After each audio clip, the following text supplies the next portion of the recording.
Sa pagpapaliwanag ng ating distinctives, ating mga tinatay na paniniwala, tumitingin tayo sa illustration ng tinatawag natin na pyramidal structure, yan pyramid, at talagang sobrang tagal na natin na pinag-uusapan yan, so memorize nyo na yan. So pinakamalawak sa ibaba, dahil dyan sa ibaba na yan, marami tayong kaugnayan sa ibang mga humahawak din sa paniniwalang Orthodox. So paniniwalang Trinidad ang Diyos, ang Panginoong Jesucristo ay Diyos at tao, at ang kanyang muling pagkabuhay. At yan ang Orthodox belief or Orthodox distinctive. Yung pangalawa naman ay yung pinag-aralan natin last time, yung evangelical distinctive. Para ma-summarize po ito po ay pumapatungkol po sa works of the person of Christ. So yung Orthodox, that's the person of Christ. Mahalaga na maintindihan natin yan. At ang pangalawa po sa next level is the evangelical distinctives. Yan naman yung gawa ng pagkatao ni Kristo. The person, the works and the person of Christ is the first two levels to which before you are reformed, dapat formed muna yung bagay na yun sa'yo. So tinutukan natin yan nung mga nakaraan. That's the evangelical distinctives. And third is yung pinag-usapan natin ngayon, yung reformed distinctives, which we will talk about the solas of reformation. Yung po yung pinag-usapan natin ngayon last week, sola scriptura, ngayon sola gratia, next sola fide, and then solus Christus, and then soli Deo gloria. And then next will be the Puritans, which will be the practice and the Puritan version of the Christian life and practice. Napakahalaga rin po that we pattern our Christian living in the Puritan sense. Ipapakilala po natin sa Puritan distinctives natin kung ano po yung mindset ng mga Puritans nung time na napagtagumpayan na ng mga reformers yung Reformation. Ano yung focus nila. And then lastly, at the very top, the Baptist distinctives, which ito po ang talagang pinagkaiba natin sa iba. We will look at the marks of the local church and how we govern as Baptists. So, yan po yung ating distinctives. Now, to be reformed, meron po tayong foundation as evangelical. So, ang isang reformed, mayroon po tayong pundasyon na evangelical. Hindi ka pwedeng maging isang tunay na reform kung hindi ka umahawak sa mga paniniwalang evangelical. Yun yung saving gospel, which is time and again, Sunday after Sunday, and especially kanina, narinig po natin, it's a very important message to understand the person and the work of Christ in our salvation. Pero hindi naman po lahat ng evangelical ay may reform distinctives. So, hindi lahat ng yan ay naniniwala sa Reformation. Kaya dito, nag-narrow down ulit tayo. Yung Orthodox, medyo marami tayo dyan. Tapos nag-narrow down sa Evangelical, kumonte. At lalong kukonti yan pagdating sa Reformed distinctives. But we share with the Evangelical yung salvation by grace in Christ. Yung mga Evangelical churches, when they believe that they are saved in Christ, we share that same belief with them. Okay po? Kasama natin sa paniniwalang yan ng mga Evangelicals. So, balit, yung mga non-reformed evangelicals, ang kanila pong limitation doon sa grace is yung tinatawag na salvation by grace in contrast with salvation by works. Ang ibig sabihin, umiiba tayo sa mga evangelicals na hindi reformed dahil yung basic na paniniwala na ang pagkaligtas natin ay sa pamamagitan ng grace lamang, at in contrast to the salvation by works, yan yung pinanghahawakan. Ito ay very basic contrast. Kasi, kailangan mo talagang itanggi na ang kaligtasan ay itatanggi mo dapat yung salvation by works.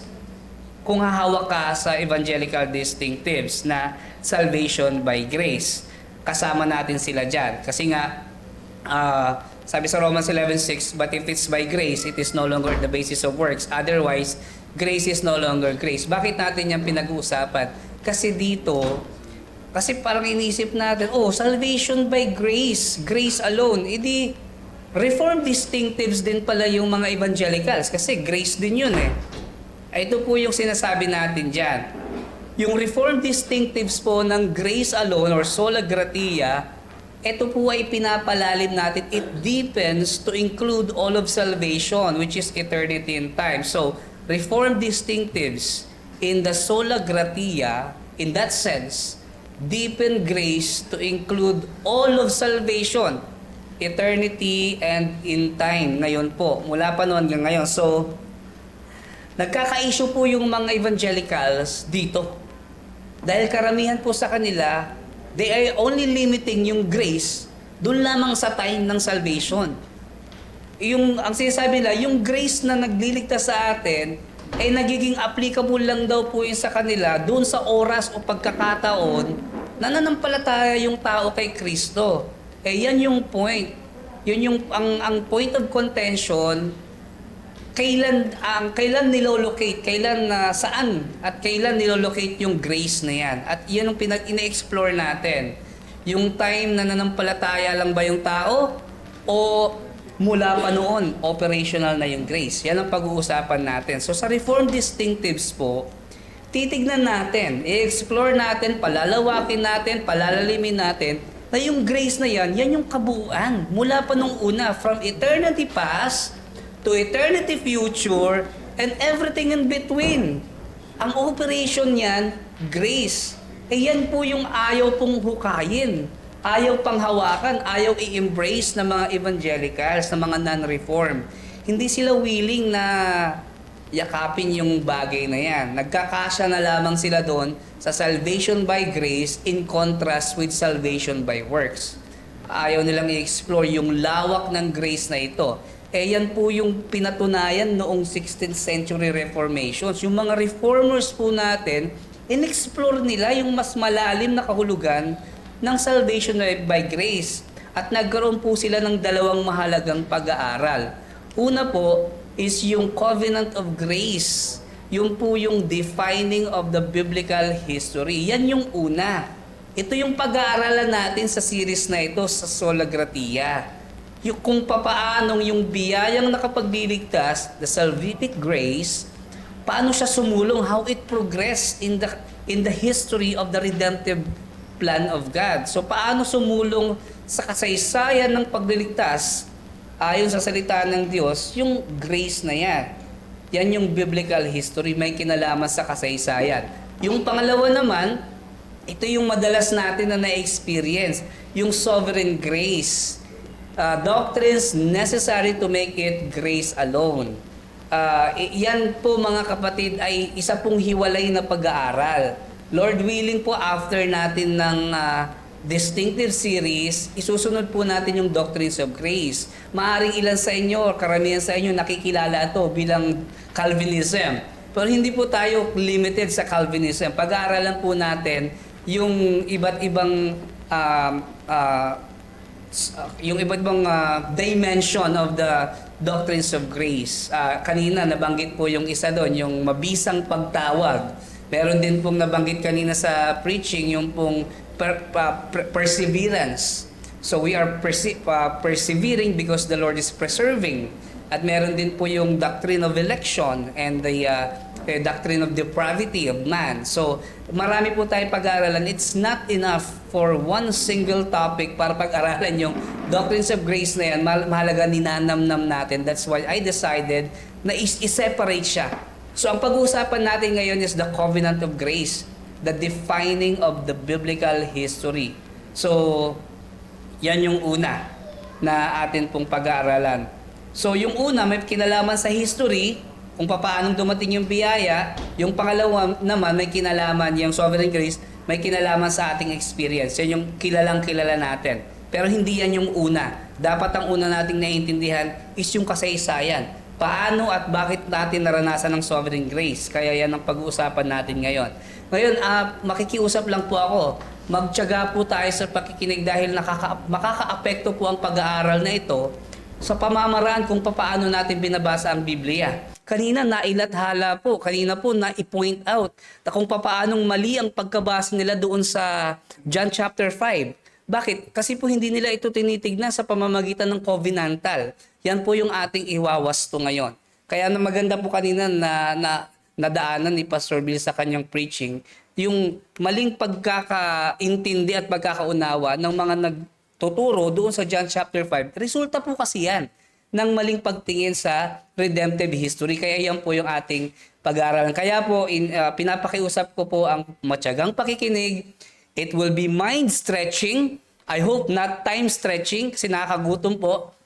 Mind-stretching lang at it will bear upon how we read the Bible. When you read the Bible from the Old Testament to the New Testament, makaka-apekto itong pag-aaral na ito. So ang point po natin na pinag-aaralan ngayon is, this is the issue. How is salvation by grace realized and fulfilled for those who are saved? So paano ito natupad? Kasi may panahon po na hindi pa ito natupad. At kinailangan na ihanda upang magkaroon ng katuparan. Kaya po tayo tumututok sa kasaysayan. Kasi meron po tayong progress of the redemptive history. Ay, naputol. Progress of redemptive history. Ba't nandyan yung general revelation ulit?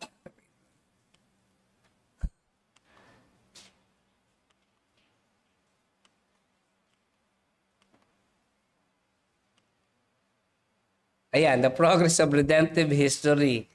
So, may pagsulong, may pagsulong po ang kasaysayan ng pagliligtas.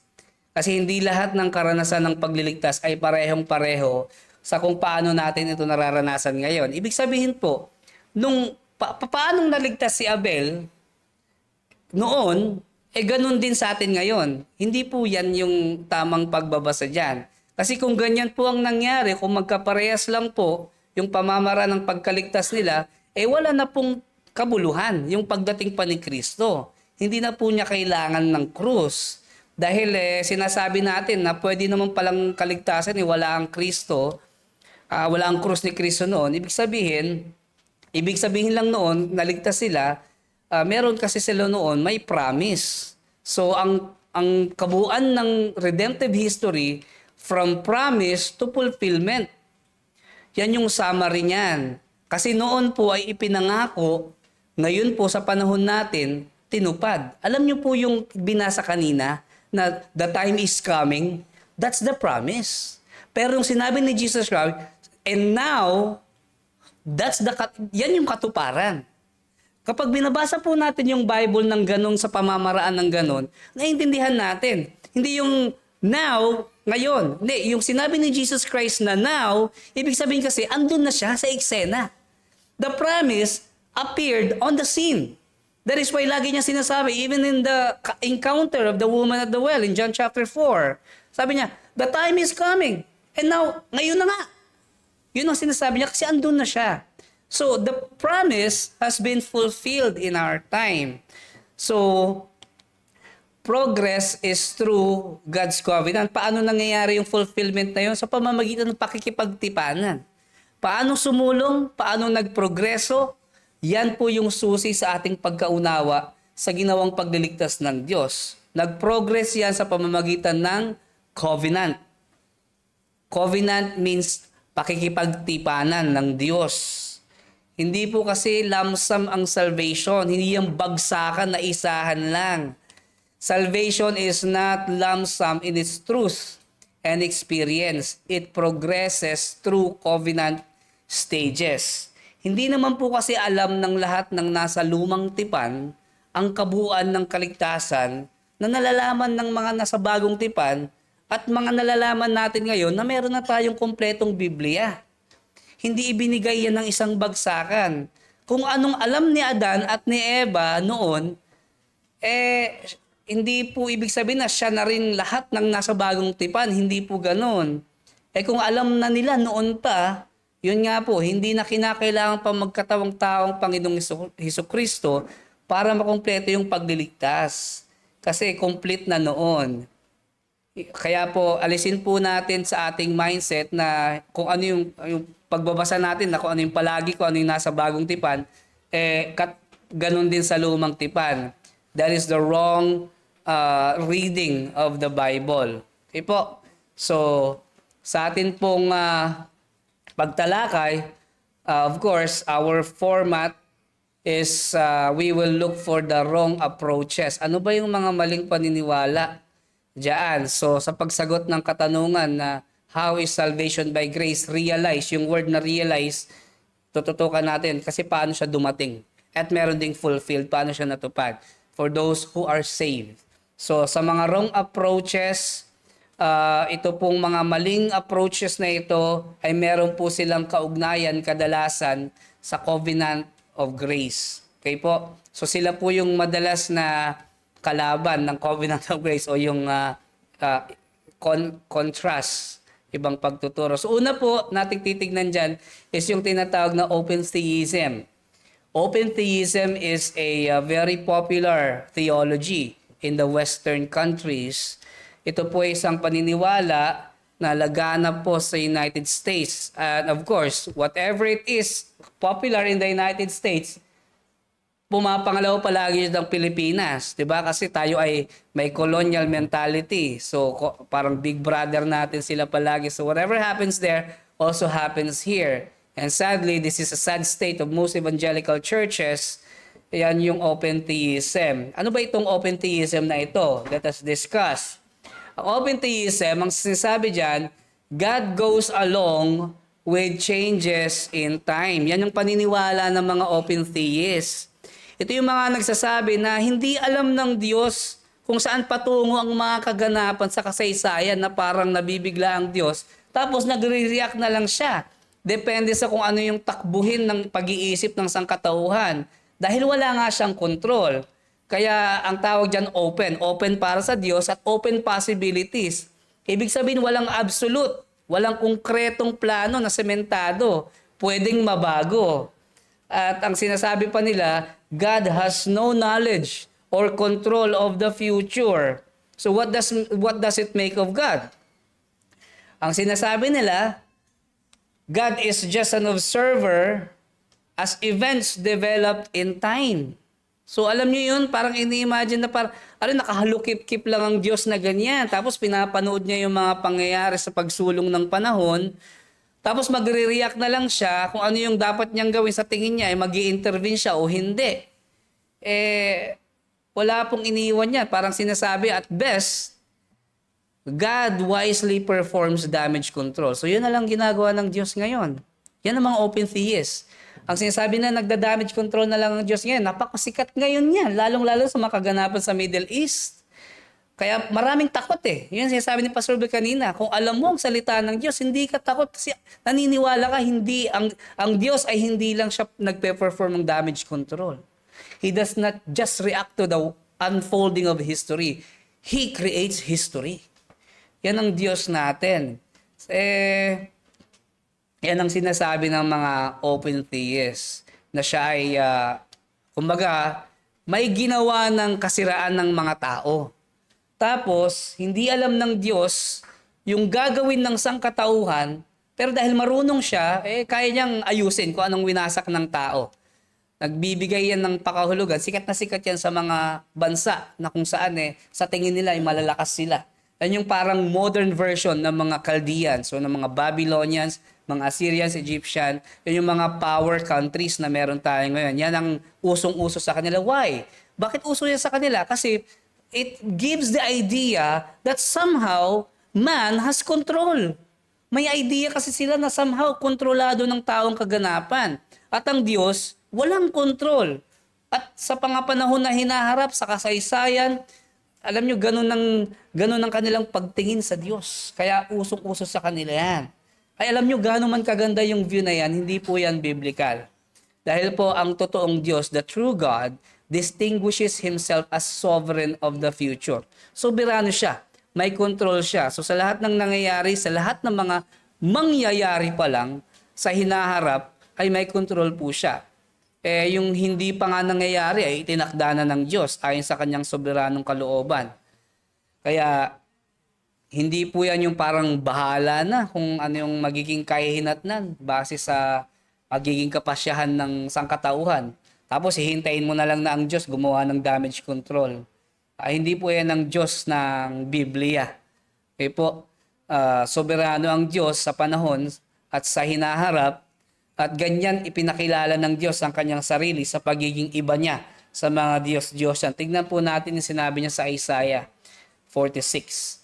I am God, and there is none like me, declaring the end from the beginning and from the ancient times, things not yet done. Alam niyo po ang nangyayari during that time, God is mocking the Babylonian gods. In these words, ang dinideclare ng Panginoon, He's comparing Himself to those Babylonian idols. Sabi na, ito ang kaibahan ko sa kanila. Nung sila ay tumatakas, nagsisipagtakbo sila, they're trying to carry their idols. At sabi pa niya, nagsisipagtumbahan tong mga idols nyo. They cannot save themselves. They need human people to save them. Kaya yan ang kanyang pagkukumpara sa kanila. Ang kaibahan niya sa kanila, siya ay nakapagdideklara kung ano ang mangyayari kahit mula pa sa umpisa. Ay itinakda niya na ang katapusan. From the beginning, He already decreed what's gonna happen at the end. Kaya maling-mali po yung open theism. Now, let's go for the another alternatives. And this is where your mind is going to be stretched. I hope na encounter nyo na ito noon so that konti na lang po ang mas stretch sa atin. But if not, be prepared. Kasi ito po yung tinatawag natin na dispensationalism. I hope not to discuss it this very moment ng malalim, pero madadaanan natin ito. Hindi po ito yung oras upang pag-usapan ng malawak itong topic na ito. Subalit pag-uusapan natin ng mga pinakamababaw at ang mga pangkalahatang kaisipan, the overview theme about this teaching. Anong sinasabi ng dispensationalism? Dispensationalist believes that God's plan progresses by change of dispensations. Now, that's the term there, dispensation. Let's discuss what dispensation mean. According to GodQuestions.org, ito daw yung pamamahala ng Diyos sa isang panahon o henerasyon o yung pamamaraan niya ng pagpapatakbo ng kanyang pagiging Diyos na kadalasan ay may kaakibat na responsibilidad ng mga tao sa isang specific na era na yon.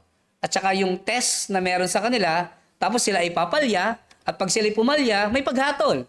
Pagdaas ng paghatol na yun, magkakaroon ulit ng panibagong dispensation hanggang sa makarating sila sa divine judgment. In short, meron pong putol-putol na mga pagkakataon. Dito sa panahon ni ganito, nagpalya yung kanilang representative, judgment, okay, another na naman ng pakikitungo ng Diyos, and then another naman ng pakikitungo ng Diyos. Yan po yung ginagawa ng dispensationalism, may pagkakaputol-putol, wala pong continuity. At ang pinaka-key tenets or key thought about that is yung tinatawag nila na there is a division of God's plan for Israel and for the church. So ang lumalabas dyan is may ibang plano ang Diyos sa Israel at may iba pa siyang plano para sa mga mananampalataya na binuo niya bilang iglesia, and that is church, that is us. At sa ngayon, dahil dumating ang Panginoong Jesucristo, yung plan para sa Israel, suspendido muna. It was on hold. And it will be shifted to the church sa atin ngayon. At kapag nag-rapture na tayo, balik ulit sa Israel ang kanyang atensyon. So parang ganun po yung nangyari. Kasi sabi niya sa John chapter 1, di ba? Sa John chapter 1 verse 11, He came to His own. Yun yung mga Hudyo. And His own did not receive Him. So dahil tinanggihan sila ng mga Hudyo, suspended or nakahold yung plano para sa kanila. At bumaling ang Diyos sa iglesia. Kaya nauwi sa iglesia, parang tayo, plan B tayo. Kapag nag-rapture na ang church, yan yung mga napapanood natin ng mga Left Behind series, yung mga biglang nawawala, may mga movies na mga ganyan. Pag nag-rapture na daw ang church, dyan na magpapatuloy yung suspended na plan para sa kanila. Tapos pagkatapos siya, magkakaroon ng tribulation period, yun yung sinasabi ni Pastor Bill kanina, for Israel, for 7 years, and after that, the millennial kingdom, 1,000 literal years of peace. That Jesus is going to reign. At yung mga temple sacrifices marireestablish, Israel will again be the chief of all nations with the Lord Jesus Christ as King and Jerusalem as the capital of the world. That is the idea of dispensationalism. Hindi ko na po ini-drawing yan kasi pag-uusapan na lang yan sa mga susunod pang mga pagkakataon. Doon po ibibigay ko sa inyo yung drawing yan. And I also grow as a Christian in this kind of belief. Kanina nga sinishare ko na meron akong libro about that na sinulat po ni James Knox. Nung binasa ko po yun as I am growing as a Christian, bilib na bilib po ako. And I even militantly taught dispensationalists dahil alam ko nung panahon na yun lang yung turo. Kaya po sa mga susunod po, kapag may iba pa tayong pag-aaral, doon ko na lang i-drawing yung mga diagram niya. Pero in its excessive form, hindi naman po natin sinasabi na lahat po sila ay ganyan. In its excessive form, different dispensations have different ways of salvation. Yun lang po. Well, ang major difference is between law and grace. Hindi ko na po i-discuss yung 7 dispensations. Ito lang po ang dapat niyong malaman. The dispensation of law and dispensation of grace. Yung dispensation of law, kailan yan? During Mosaic period and the Old Testament. Alam niyo ang kaligtasan nila dyan? Justification by obedience of the law. Yan ang kanilang paniniwala. And now, in the dispensation of grace, New Testament, ang paniniwala naman is, ang kaligtasan ay by grace. Only now. Kaya po, ngayon lang po yung grace daw. Kaya po yan po yung ipinagkaiba natin sa ibang mga evangelicals. Although they hold to the salvation by grace alone, tayo po, kinalkal natin yung mas malalim na ibig sabihin niya by incorporating the historical study.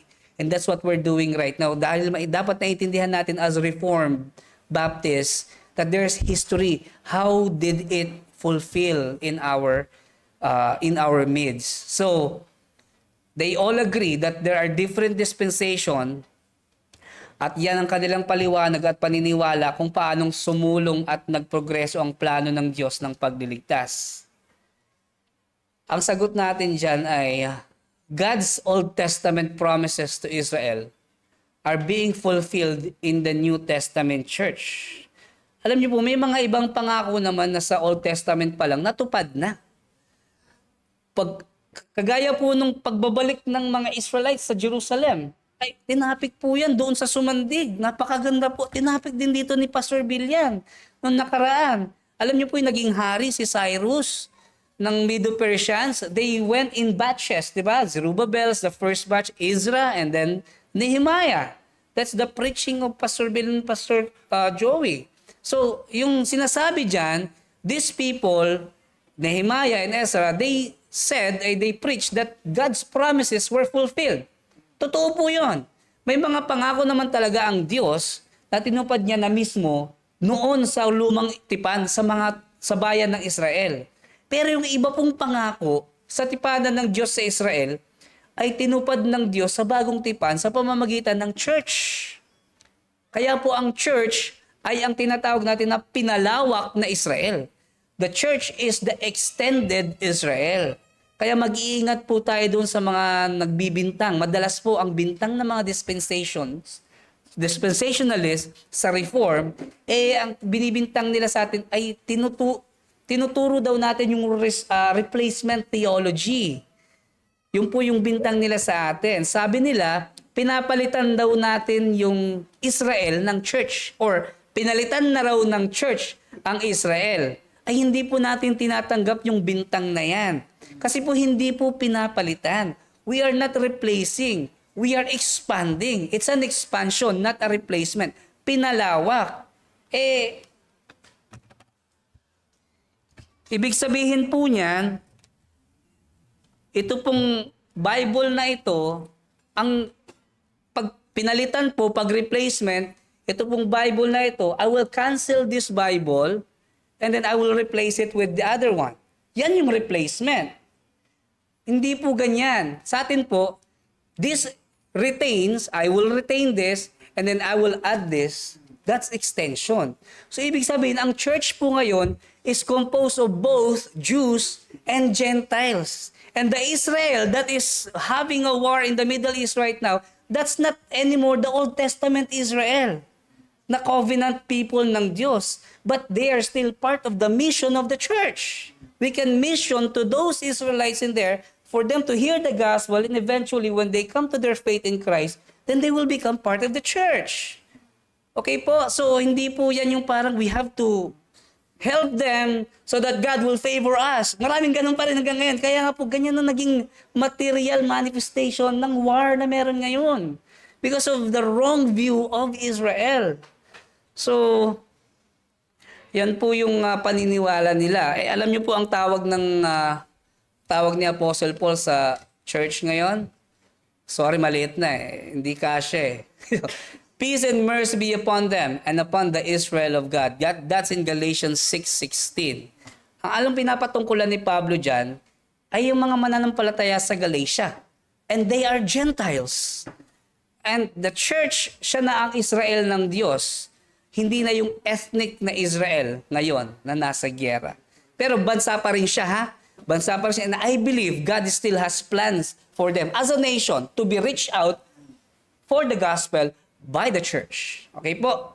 Na marinig nila ang ebanghelyo at may ligtas. Hindi na yung Old Testament Israel. So, what is the biblical presentation?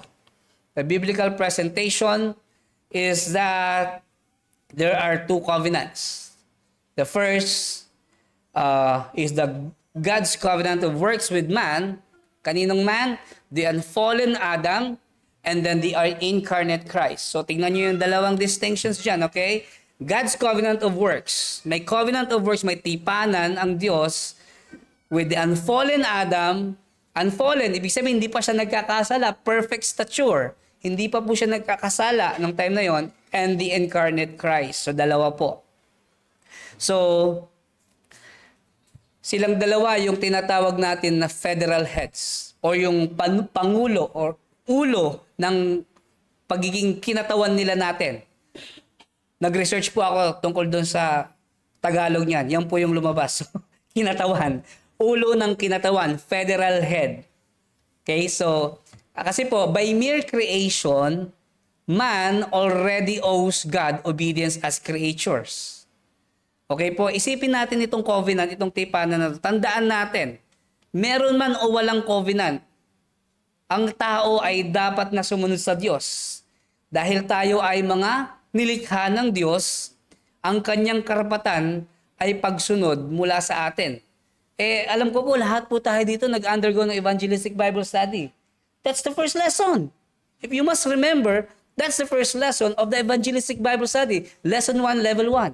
Ang karapatan ng Diyos. At ang karapatan ng Diyos sa atin na tawag natin na creator-creature relationship is that we obey Him. Hindi niya kailangan gumawa ng tipanan. But here, by mere creation, nasasabi natin, sa bilang tayo na nilikha ng Diyos, meron na talaga tayong pagkakautang sa Diyos ng pagsunod sa Kanya. By that creator-creature relationship. Okay po? Ito yung unang lesson natin eh. So alam ko na natatandaan niyo yan. Alam niyo, pwedeng hayaan na lang ng Diyos na ganun yung setup. Hayaan na lang niya na ganun yung setup. Pero hindi niya hinayaan na ganun. Dahil sa kanyang sadyang lubos na pagiging mabiyaya, yung labis na pagiging mabiyaya ng Diyos at yung kanyang labis na kabutihan, kahit may karapatan na siya na mag-demand ng obedience sa ating mga nilikha niya, ay gumawa pa rin siya ng pledge. Kaya God chose to covenant which pledges Himself favors for obedience. Hindi na kailangan gawin ng Diyos yan. Dahil may karapatan na siya, subalit ginawa niya pa rin, at kapag nasunod, may pabor na galing sa Kanya. I created you and I demand that you obey me because I'm your creator. But on top of that, I will covenant with you and when you obey, I will favor you. Ganun lang yung simple terms ng covenant ng Panginoon and you can see that all over the Old Testament. Na mga pag nagbabasa tayo ng Old Testament. Okay po. So, ganyan makipag-ugnayan ng Diyos sa tao. Hindi lang basta siya ay manilikha, siya rin ay nakipagtipanan. Okay, nakipagtipan siya kay Adan na kumakatawan sa lahat ng sangkatauhan. Kaya masasabi natin, yung sinasabi natin kanina, on top of that, creator-creature relationship, meron pang tinatawag na covenant relationship, which has in and of itself pledges, mutual pledges. Okay, what's the pledge of God? I will bless you if you obey me. So, sa covenant of works, meron po tayong two federal heads. Adam and Christ. Okay, explain ulit natin yung federal head. Kapag sinabing federal, siya yung kinatawan ng lahat. Representative. Yung una ay yung kay Adan bilang kinatawan ng lahat ng sangkatauhan. So, titignan natin yung covenant of works with Adam. Ito yon. If Adam pass, eternal life. Yan ang covenant of works kay Adan. Kung siya in his unfallen state, kung naipasa niya yung probation doon sa garden, then he have earned Adan sa Tagalog, Adam sa English, na-earn ni Adan ang favor ng Diyos. Magkakaroon siya ng buhay na walang hanggan. Kung natupad yan, we can only live our imagination. We can only imagine how that would be. Imagine mo, ipapanganak ka sa mundong walang kasalanan, walang kasiraan, walang kapintasan, at kung ano pa mang bagay na nararanasan natin ngayon. Wala nang frozen shoulder, mga ganyan. Wala nang rayuma at kung ano-ano pa. Alam niyo po, hindi na po yan relevant dahil nangyari na po yung mga napangyari. Nahulog po si Adan sa kasalanan, so we are. Ganon din po tayo bilang mga children niya. Hindi lang siya, buong sangkatauhan. Yan po yung sinasabi sa Romans 5 chapter 12. Therefore, Romans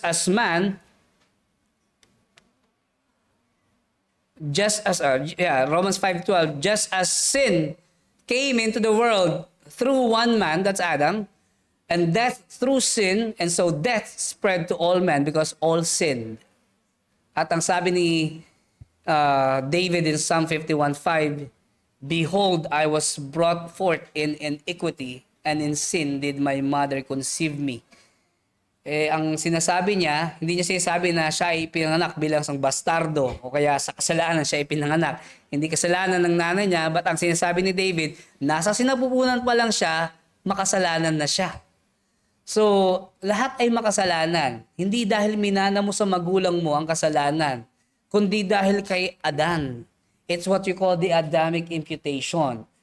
Adam stood guilty in front of God, and so all of his posterity, lahat po ng kanyang children, and that is us, the whole humankind. Ang tawag po natin dyan, Adamic imputation. Ang minana natin kay Adan is the guilt of sin. It is what we call yung forensic na kalalagayan natin. It's a judicial system. Imagine there is a judge and you are the accused. You are guilty. Yan po ang katayuan ng buong sangkatauhan because of the sin of Adam.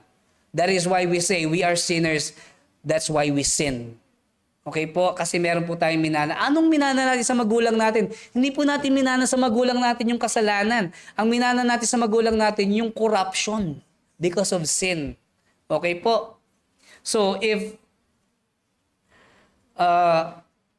kung si Adan ay hindi niya naipasa niya eternal life, well, unfortunately, he fell. So that's what happened. We all tayo ibinilang na makasalanan because of Adam. And if Adam did not sin, there will be no need for grace.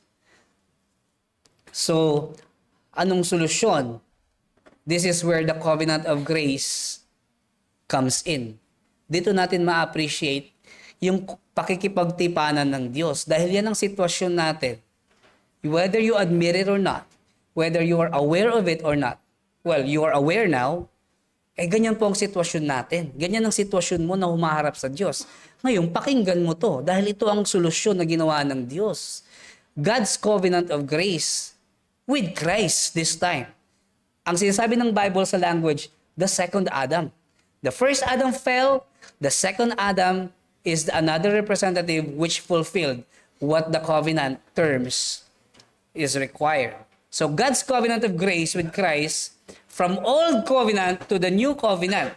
So kung pinabayaan ng Diyos na umiral lang yung covenant of works, pumalya si Adan, tayo ay malalagay sa kamatayan at kaparusuhan na walang hanggan, sa walang hanggang panahon. So, ganun na lang kalalagayan natin. There's no hope, there's no God, there's nothing. Subalit ngayon, yung kabutihan ng Diyos, gayon na lamang ang kabutihan at kahabagan ng Diyos na sa kabila ng pagpalya ng covenant of works, ay may ginawa siyang isa pang covenant. Yan yung covenant of grace. This time, with the man, Christ. With Jesus Christ. Kaya sabi ko po sa inyo, mahalaga na maintindihan the person and the works of Christ. Dahil isa po ito sa mga gawa ni Kristo. Nagkaroon po tayo ng panibagong federal head. Meron tayong bagong kumatawan sa atin. Meron bagong ulo. Meron tayong bagong representative sa Panginoon. Yan ay ang ating Panginoong Jesucristo. So mula pa nung umpisa sa Old Testament, covenant of grace na yon. Mula Genesis 3 hanggang New Testament ay nag-ooperate na po at sumusulong na po yung covenant of grace. So from the fall, God sets in motion the covenant of grace.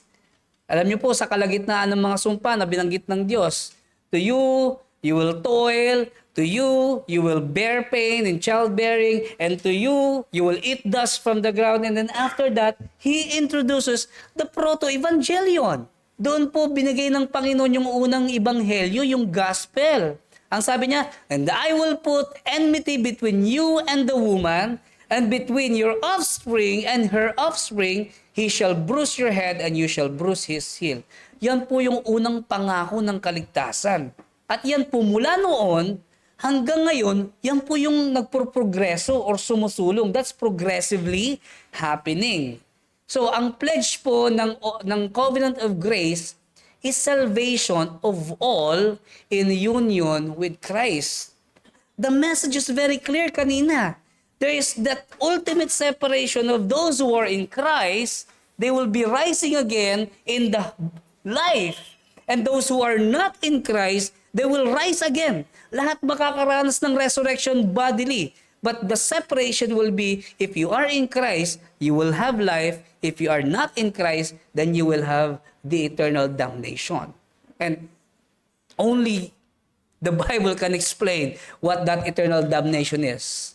And you don't want to be there, kapatid.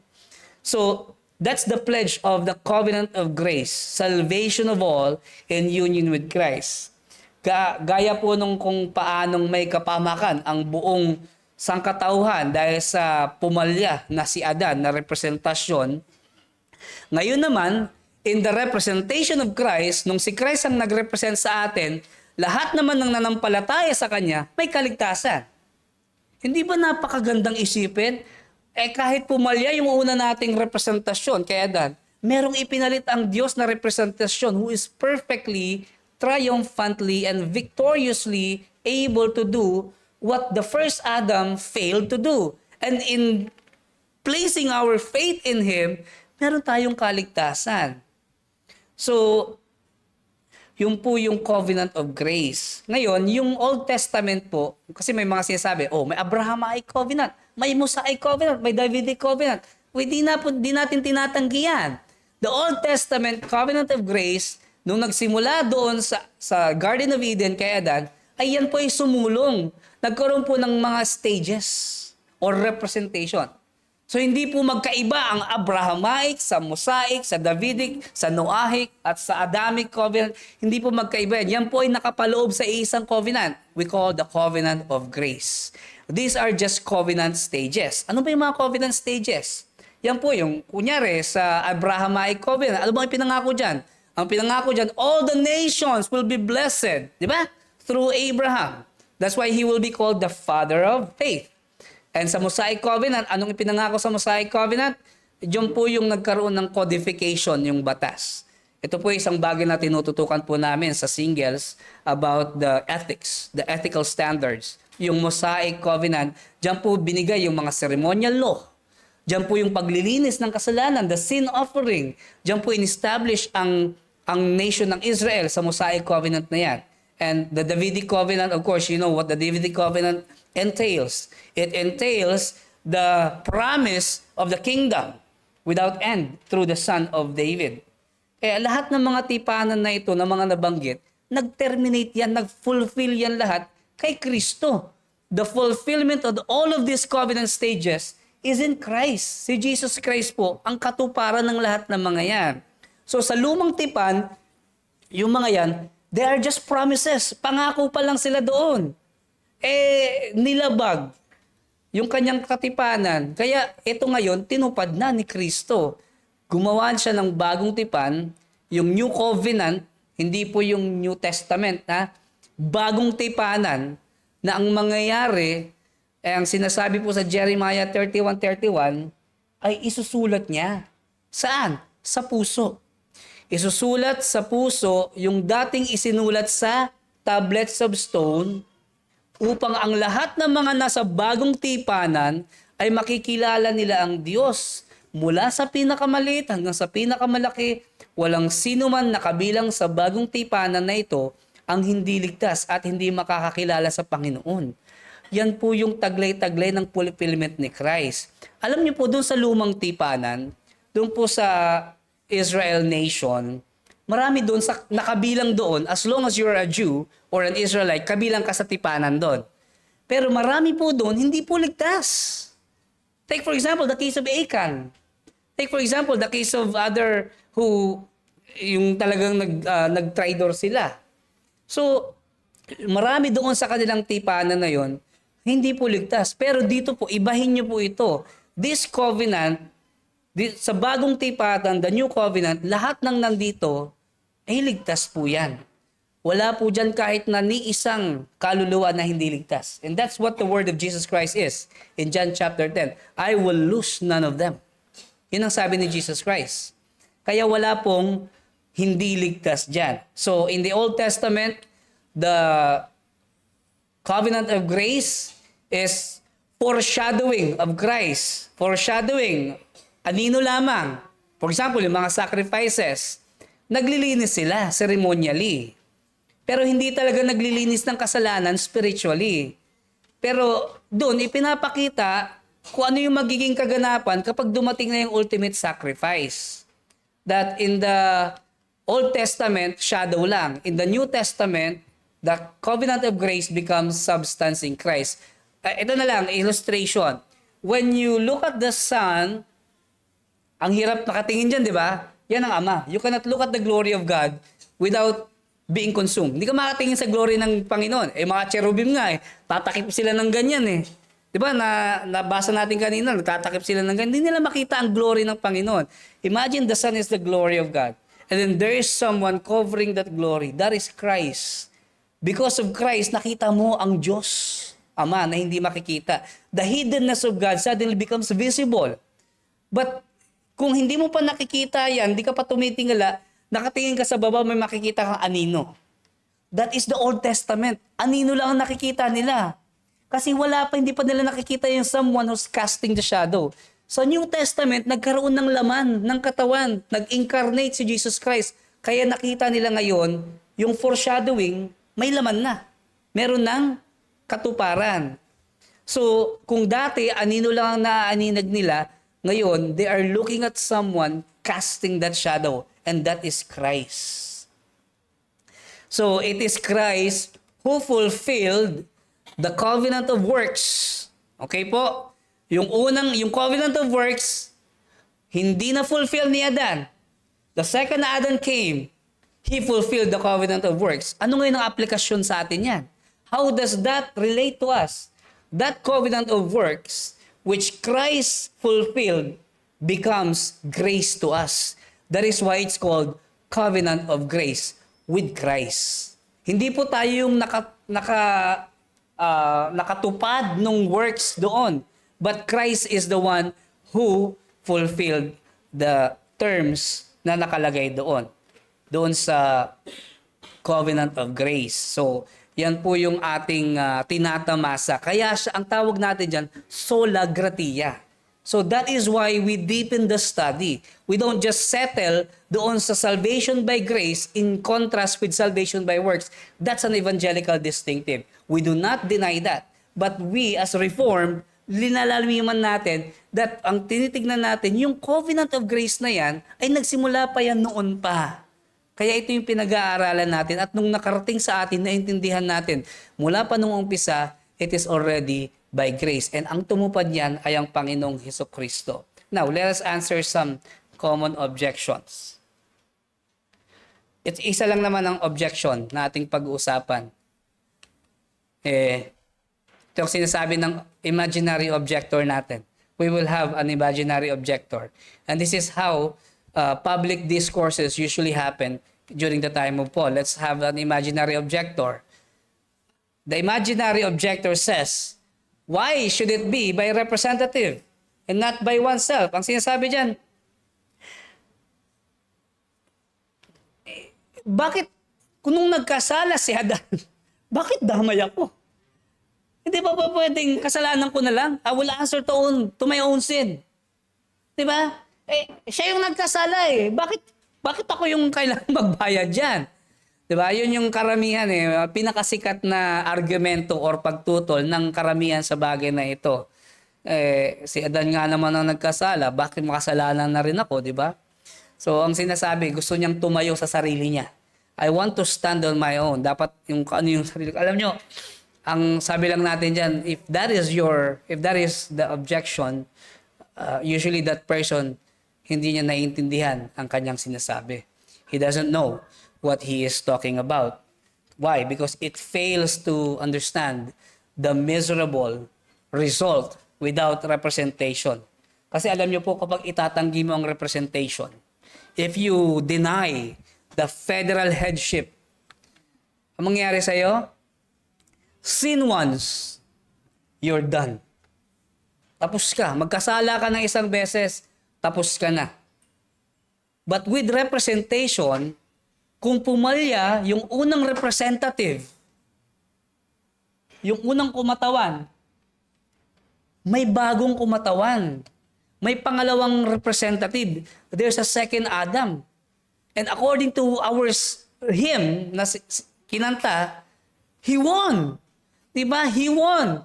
His victory is imputed to us sa paanong paraan? By grace.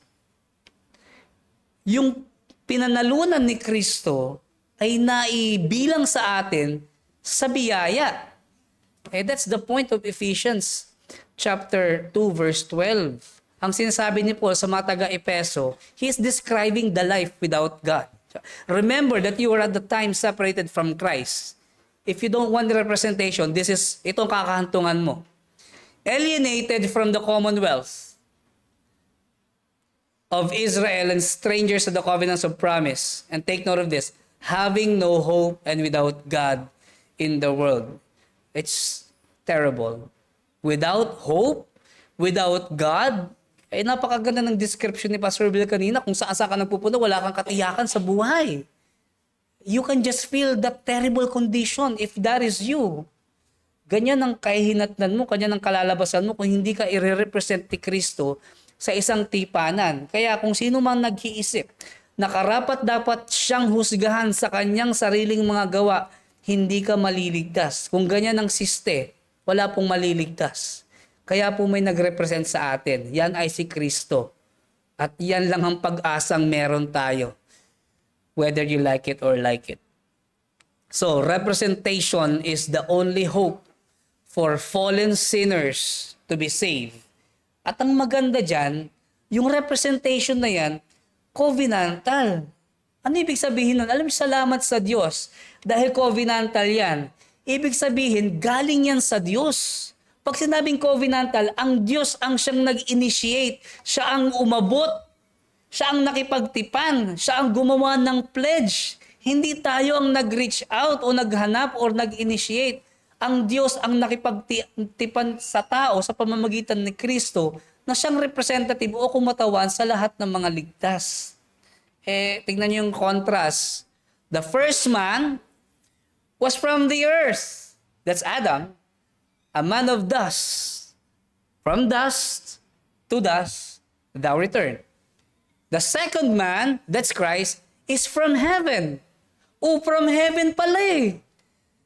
Alam niyo, that's why the virgin birth matters. Why? Because Christ is the only one who was born without sin. And if your Savior is sinless, the future is bright. Yan po yung sinasabi sa 1 Corinthians 15:47. And also, just as we have borne the image of the man of dust, imputed, there is corruption, we shall also bear the image of man of heaven, glorified body.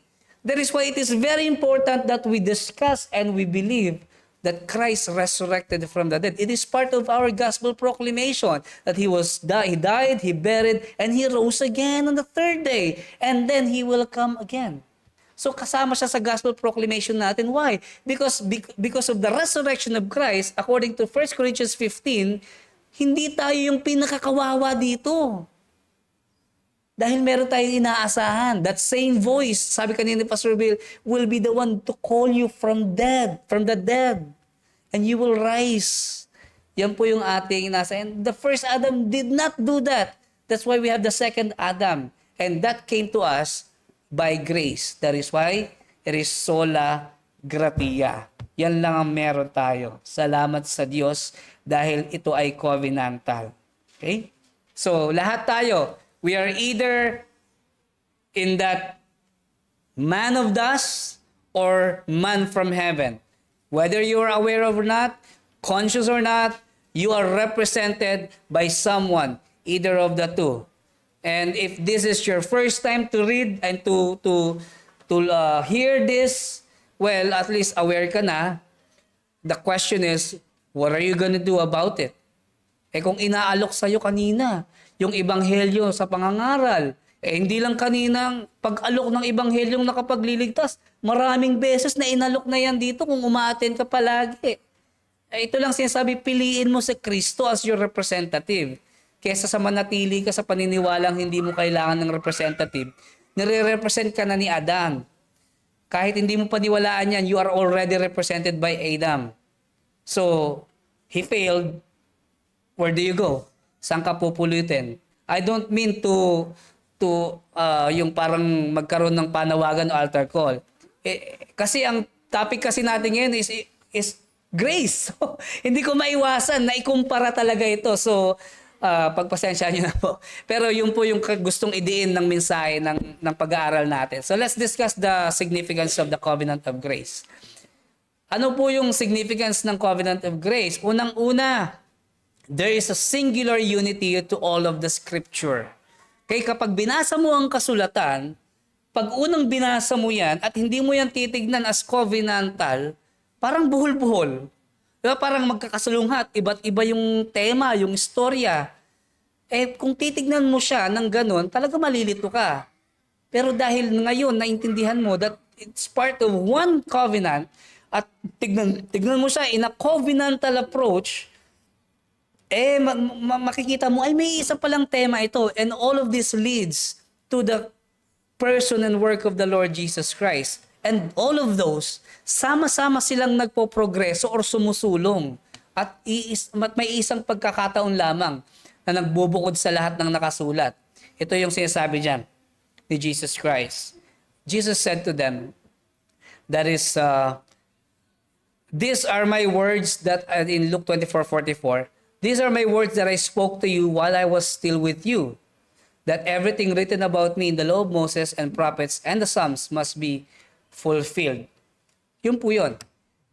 When you read the Old Testament, kaya ito po yung sinasabi ni Deacon Adrian last time, that when you preach from the Old Testament, make it a point that it leads to the cross. Not to the point na yun nga, sinasabi niya na i-discuss mo yung personal works, but make it a point that every road in the Old Testament will definitely and will eventually lead to the cross, to the message of the cross. Why? That is what the Lord Jesus Christ is telling the Pharisees. All of those laws of Moses, the prophets and the Psalms must be fulfilled because they are which of speaks of me. So ang kasulatan ay patungkol kay Kristo ng mga natupad na mga bagay na ito sa lumang tipan. The Old Testament is the preparation, the New Testament in Christ, the incarnation, is the fulfillment. So, kung ganyan ang pagbabasa mo sa Bible, tiyak hindi ka maliligaw. Kaya pag mababasa mo sa Genesis, ay alam mo na nasa Abrahamic covenant ka, 'di ba? Napunta ka sa Deuteronomy, ay nasa Mosaic covenant ako. Sa First Samuel, Second Samuel nakita mo, First Chronicles.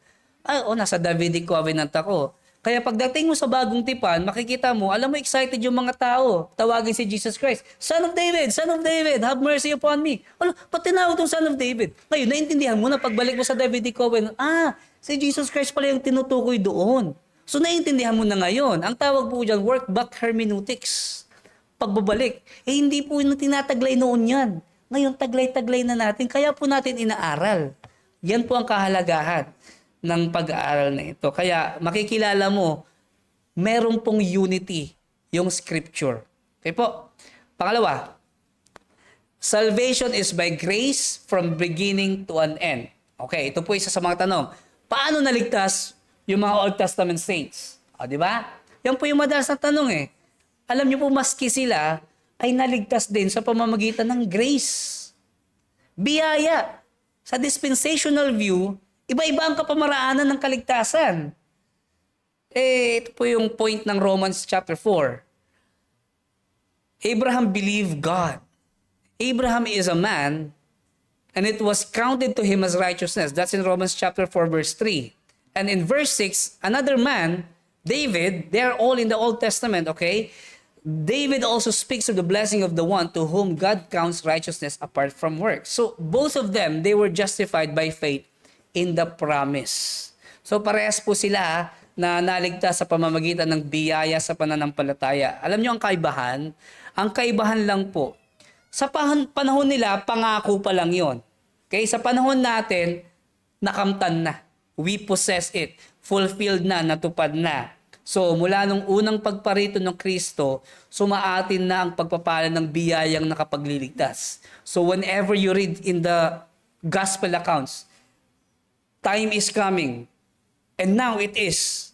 Ang ibig sabihin lang nun, yung katuparan ng mga ipinangako na promise noon ay nandun na sa eksena.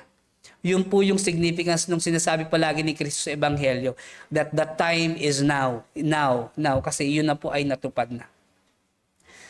Okay po. So, another point is, another significance is that the New Testament favors are so much more than the Old Testament because of Christ. So, ito po ay admonition, or let's say, babala sa marami na nagkakamali kapag binasa ang lumang tipan. Ang basa natin kadalasan, parang mga Kristiyano na, yung mga mananampalataya noon. Tapos, gagawin natin silang halimbawa para sa atin. Parang, ito, si ganito, gayahin natin, si ganito. Ito ang pananampalataya ni ganito, gayahin natin. That's a wrong reading. Yung ng Hebrews 11, madalas gawing series yun minsan, mga popularly called as the heroes of faith. At ang kadalasang gamit sa mga nagtuturo sa ganon, ganito yung faith ni Moses, gayahin natin. That's not the authorial intent. Again, the other rule of hermeneutics, do not violate the authorial intent. What's the intent of the author of Hebrews? The intent of the author of Hebrews, ang sabi niya sa verse 40 of the same chapter, chapter 11, since God had provided something better for us, that apart from us, they should not be made perfect. Ang aral ay ganito. Basahin ninyo yung mga heroes of faith. The lesson is not, do like them. The lesson is this. When you read the heroes of faith, the lesson is this. You have something better.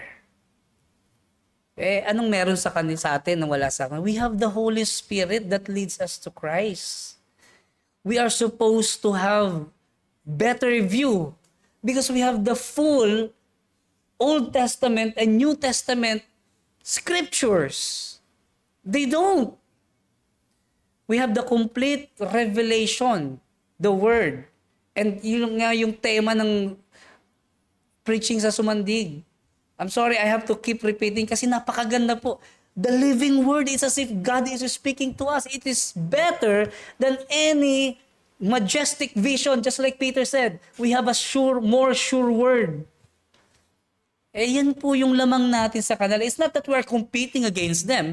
It's just that we are placing yung misplaced na paniniwala natin that this is Moses' faith, gayahin natin. No, we have something better. We have the Holy Spirit leading us to read the Word, and the Word is complete with this a more sure word according to Peter. So, yan po yung ating meron. And po yung point ni Peter. It was revealed to them that they were serving not themselves, but you in the things that now have been announced to you through those who preach the gospel. Ang ibig sabihin po niyan, the Old Testament is serving us. And not to the point that we are lording over them serving us, but they were not appointed to themselves. Ibig sabihin, they are not the end. They are means towards an end. It's just like Israel is not the end. Ibig sabihin, hindi katapos-tapusan ng Israel. Israel ay dinaanan lamang ng means. Diyan magmumula ang Misaya. Hindi sila yung pinakakatapos-tapusan ng plano ng Diyos. Sila ay dinadaanan lamang ng plano ng Diyos. The end, ang fulfillment niya, it's gravitated towards the Lord Jesus Christ. And who are in the Lord Jesus Christ? His bride, the church. You and I are part of that. So yun yung something better that we are looking for. And we are going to end with this. God is greater than our heart. And He knows everything. Ayan po yung sasabi ni John sa panulat niya. Ang kinokontrast dyan ni John is the condemning heart. So ibig sabihin, nakita mo kung ano yung kasalanan mo, and your heart condemns you. The exhortation is, God is greater than our heart and He knows everything. Ibig sabihin, whatever and however you feel, ano man ang nararamdaman mo at naiintindihan mo, tignan mo ito sa pamamagitan ng covenant at promise at pledge ng Diyos, not to your emotion. Why? Because if you look within you, you will just stress. You will find distressed. You will find anxiety. You will find walang fulfillment. But if whenever you look at something around you, do not trust your heart. And sabi niya, because God is greater than our heart. Look into the Word of God because He knows everything. Maiintindihan mo, God has promised something better. So, do not base everything in your emotion. Okay? Kaya po ang mga Kristiyano, you are not positive thinkers. Alam niyo po yung positive thinker, yung lagi niyang sinasabi na, okay lang yan, everything in the end. Everything will be all right in the end. If it's not all right, it is not the end. Positive thinking kasi yan eh. So parang alam mo yun, parang minamanifest. Hindi ganyan ang pag-iisip ng Kristiyano. Christians are not positive thinkers. Christians are right thinkers. You think right. And when you think, you don't think with your emotion. You think with God, in His Word. Ganyan tayo mag-isip. He knows everything. Ganyan po. At ang pag-iisip po natin, let it always be covenantal. How so? God pledges something. And you know what happened in Genesis chapter 15? God walked doon sa mga pinagpira-pirasong mga hayop. And God said, if I will not fulfill these pledges, let it be done to me as this. Ibig sabihin, parang sinasabi ng Diyos, mangyayari sa akin yung mga nangyayari dyan sa mga hayop na yan kung hindi ako tutupad dito. Imagine God, the sovereign creator of everything, nakipagtipanan sa tao ng ganon. Ano pang ititira mo sa sarili mo sa doubt? Yan po yung sinasabi. He knows everything. So, tayo po ay tignan po natin ang ating kaligtasan not in the subjective sense. Huwag natin hayaan na ang ating experience ang mag-interpret ng ating kaligtasan. Dapat si Kristo ang nag-interpret ng ating experience. With that, I hope your minds are stretched and sorry, it's not enough time, but I hope na stretch yung mind natin, and we're open for 6 minutes for any addition or any clarification, question. Sige po, we have the time for a little bit of testimony, sharing of thoughts, clarification of ideas. Kay Albert.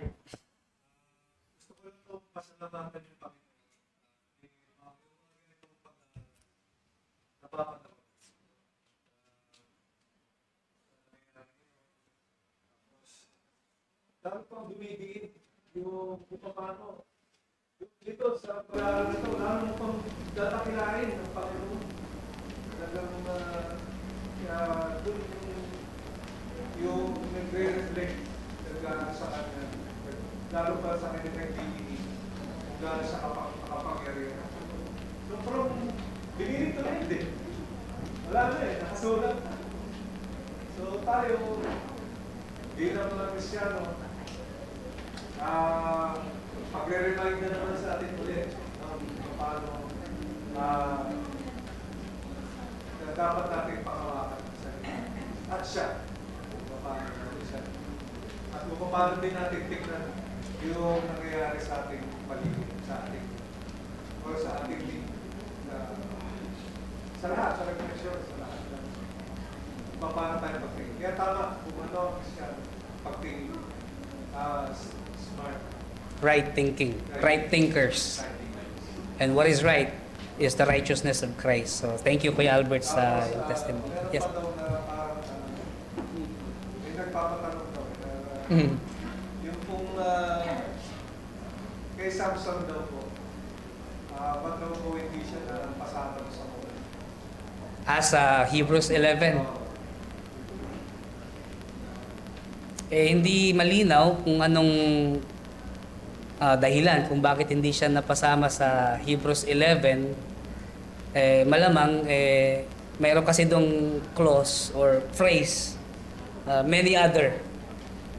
So hindi lang naman si Samson ang hindi nasama, many other sabi doon. So hindi natin batid kung ano yung dahilan, pero ang lagi lang natin titignan, may pino-point out yung author.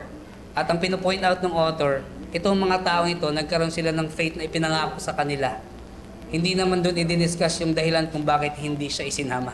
Just like when we look at other scriptures, may mga iba dyan na hindi naman isinasama. The way we look at it is the way the author intends it.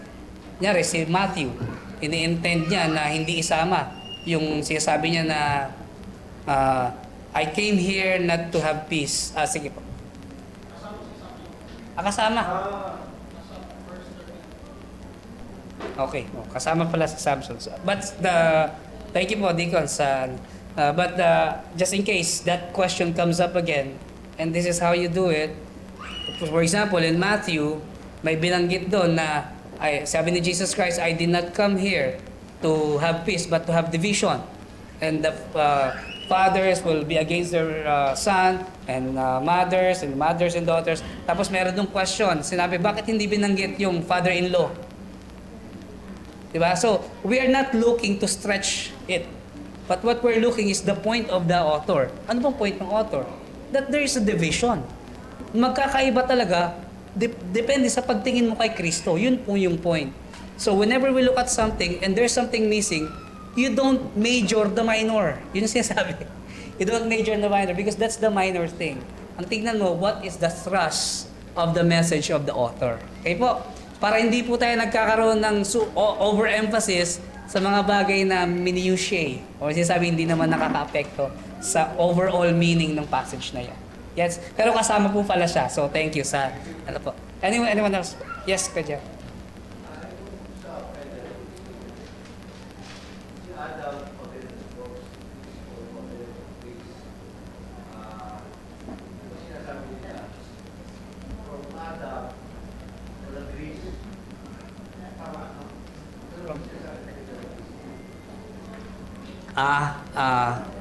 So ang tinatanong ni Kuya Jerry is yung about sa view that is a movement that has been spreading in the Baptist camps, which they proclaim that this is the teaching of the 1689 Confession of Faith. So, yung sinasabi nila dyan, that the covenant of grace is something that began from the time that the Lord Jesus Christ is the incarnation of Christ. So, ang claim ng 1689 federalism, the camp claims, by the way, let me just, hindi sila kaaway. We both claim that the covenant of grace is there. The only issue is when it actually happened. So yun lang po yung issue. And we wish to have a discussion about that in other times. But to give a short answer, yun nga yung kanilang view. Yung grace, dumating lamang nung pumarito si Kristo. So from the fall of Adam until the New Testament, the incarnation of Christ, the view is that salvation is by works, law, obedience of the law. And then the covenants of Adam, Abraham, Moses, and others, these are covenant of works, to which these people are the federal heads. The Bible teaches they only have two federal heads. And let me read from our 1689 Confession, chapter 7, paragraph 23, 2 and 3. Moreover, by the way, that's a free app. You can download Reform Companion. Violet po siya. You can download it. I have it here on my phone and in my laptop. So makikita nyo agad.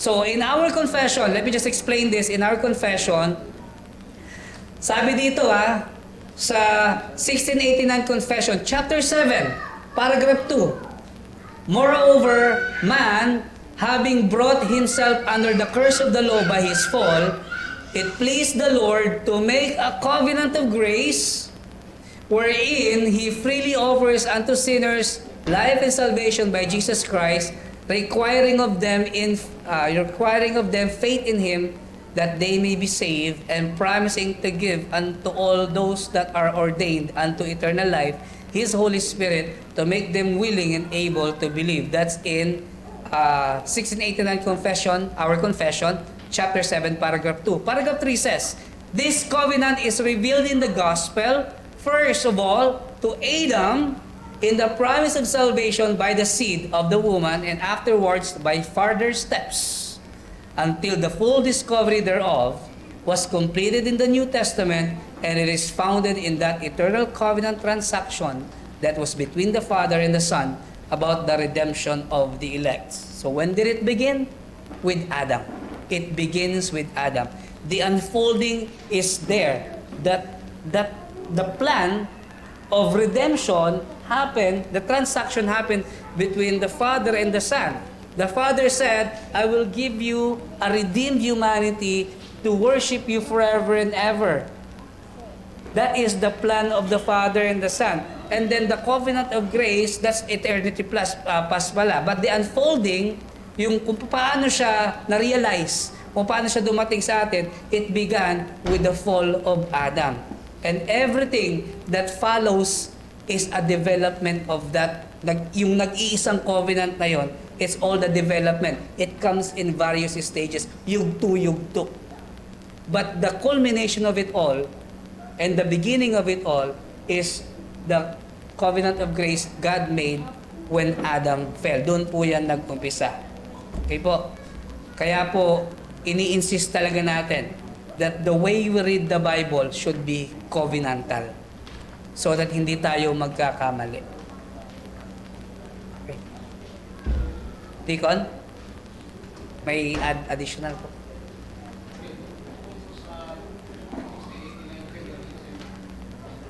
Sige lang po.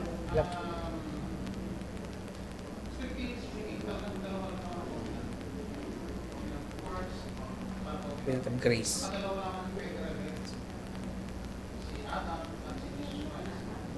Bakit hindi pwedeng maging federal yan si Abraham? Kasi hindi naman niya pwede, kasi hindi naman niya pwede i-represent tayo sa ating pangangalayan. Para yung faith niya, It's happened. pwede siyang tawagin Father, kasi kung yung